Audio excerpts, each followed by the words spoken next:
In the heart of the mighty Himalayas, a figure emerged from the annals of history.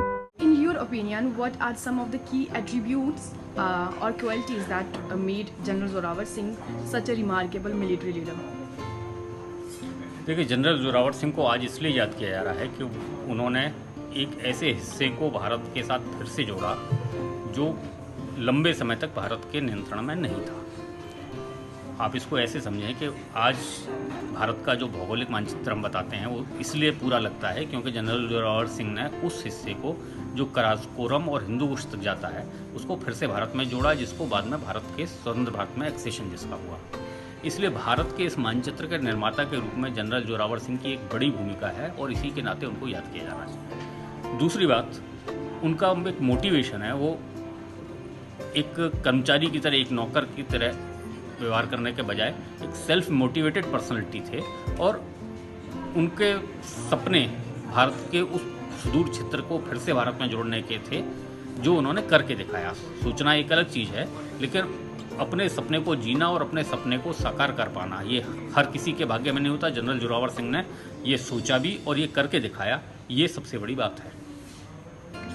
तीसरी चीज़, उनके साथ उनका एक साहस, सत्साहस, जिसमें विभिन्न प्रकार की समस्याओं और बहुत विपरीत परिस्थितियों में शून्य से नीचे के तापमान में अपनी सेना का हौसला बनाए रखते हुए जाकर मानसरोवर के तट पर उन्होंने युद्ध किया, जो अपने आप में दुनिया के युद्ध इतिहास में एक नया कीर्तिमान है जिसको आज तक कोई तोड़ नहीं सका है। जिन परिस्थितियों में यहाँ की सेना गई वो आज उसकी कल्पना भी नहीं की जा सकती। Sir, my second question is, why is it crucial to study and understand the life and achievement of a historical figure like General Zorawar Singh? ये मैंने पहले ही बताया कि जनरल जोरावर सिंह ने का जो योगदान है भारत के इस भूभाग को भारत के साथ जोड़ने में, उसके लिए उनको याद किया जाना बहुत ज़रूरी है।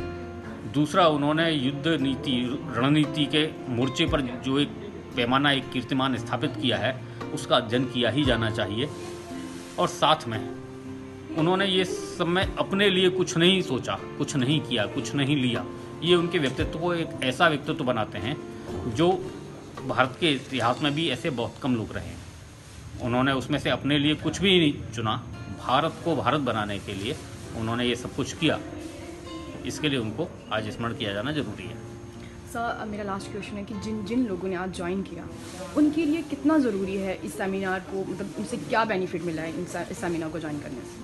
आज जिन लोगों ने यहाँ सेमिनार में भाग लिया है उनको कम से कम एक पृष्ठभूमि और परिदृश्य दिखाई दिया है जिस तरह इस इतिहास को समझा जाना चाहिए। अभी तक का इतिहास, जैसा हमारे सुबह के सत्रों में कहा गया, एक जिसको उदाहरण के साथ हमारे कीनोट स्पीकर ने कहा कि शिकारी द्वारा लिखा गया इतिहास है, तो एक पहले से लिखा गया इतिहास हमारे बारे में किसी और ने लिखा, उसको हम पढ़ते रहे हैं। लेकिन भारत को आज अपना इतिहास अपनी दृष्टि से लिखने की ज़रूरत है, समझने की ज़रूरत है, उसके लिए अध्ययन किए जाने की ज़रूरत है। तो आज जो जनरल जोरावर सिंह, महाराजा गुलाब सिंह और महाराजा रंजीत सिंह, इन तीनों की ये जो एक सम्मिलित सोच थी, एक साझा सपना था, उसको साकार करने के पीछे जितना बड़ा संघर्ष और जितनी बड़ी उपलब्धि है, इसको उसी संदर्भ में और भारत की एकात्मता के संदर्भ में सोचे जाने और उसका मूल्यांकन किए जाने की ज़रूरत है और नई पीढ़ी तक इसको पहुंचाए जाने की ज़रूरत है। ये सेमिनार इसमें सफल होगा, ऐसी में कामना। How does General Zorawar Singh legacy continue to inspire people today? Continue to inspire? Legacy. It does, because it fortifies us that these boundaries, they have to be protected. The interests of the country have to be protected. What he did was that the whole thing that I spoke just now, that was that there were interests of Ladakh and there were interests of Kashmir for his campaigns. That was the reason he took those campaigns. And in order to achieve his goals, he fought. So he protected the interests of both Ladakh as well as Kashmir, and by extension, the greater part of which Kashmir was part at that time. Punjab, Maharaja Ranjit Singh was the part. And if you still want to go back, that becomes India. The interests were the same. He protected. In the meantime, the period before him, that was a period when the interest had been lost. He regained. Just one more question. How did General Zorawar Singh's strategies differ from other military leaders of his time? I think one of the things one of the gentlemen spoke, General Shekhar, was that his mobility. It was a remarkable aspect of his campaigns. He moved faster than anybody else ever did in those times, in those conditions. You have to keep in mind the conditions that exist.